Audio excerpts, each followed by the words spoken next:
Rosetta Comet Comes Alive, presented by Science at NASA.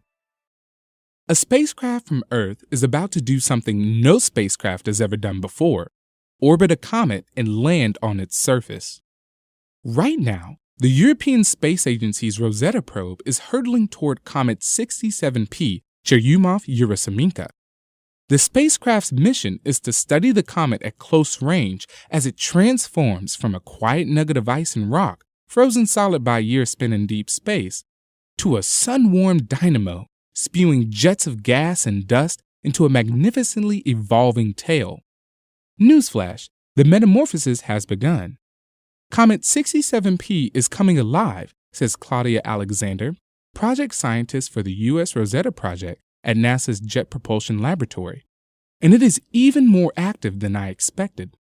Launched in 2004, Rosetta has spent the past few years in hibernation as it chased the comet across the solar system. In January of 2014, with its destination in sight, Rosetta woke up and turned on its cameras. At first, the comet looked like a dimensionless pinprick, inactive except for its quiet motion through space. Then, on May 4th, a bright cloud appeared around the nucleus. "It's beginning to look like a real comet," says Holger Sierks of the Max Planck Institute for Solar System Research in Germany, where Rosetta's OSIRIS science camera was built. "It is hard to believe," he says, "that only a few months from now, Rosetta will be deep inside this cloud of dust and en route to the origin of the comet's activity."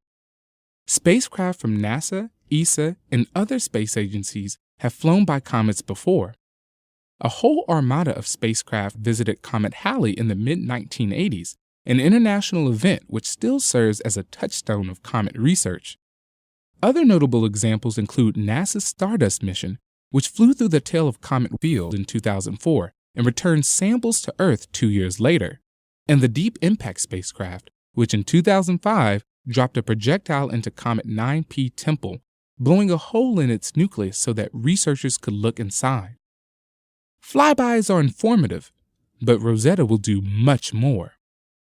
A flyby is just a tantalizing glimpse of a comet at one stage in its evolution, points out Alexander. Rosetta is different. It will orbit 67P for 17 months.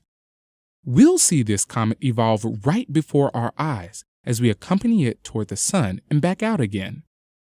The most exciting moment of the mission will likely come in November, when a European-built lander descends from the spacecraft and touches down on the comet's surface. The lander's name is Philae, after an island in the Nile, the site of an obelisk that helped decipher, you guessed it, the Rosetta Stone. Because a comet has little gravity, the lander will anchor itself with harpoons. The feet may drill into something crunchy like permafrost, or maybe into something rock solid, Alexander speculates.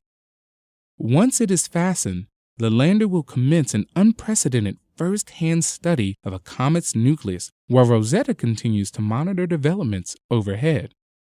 Although Rosetta is a European mission, NASA has contributed some important instruments to the spacecraft, and U.S. scientists are just as eager as their European counterparts for Rosetta to arrive. The recent photos have helped mission controllers pinpoint 67P and start a series of maneuvers that will slowly bring the spacecraft in line with the comet in time for an August rendezvous. "Our target is ahead," says Alexander, "and Rosetta is chasing it down." For updates from the comet's core, stay tuned to science.nasa.gov.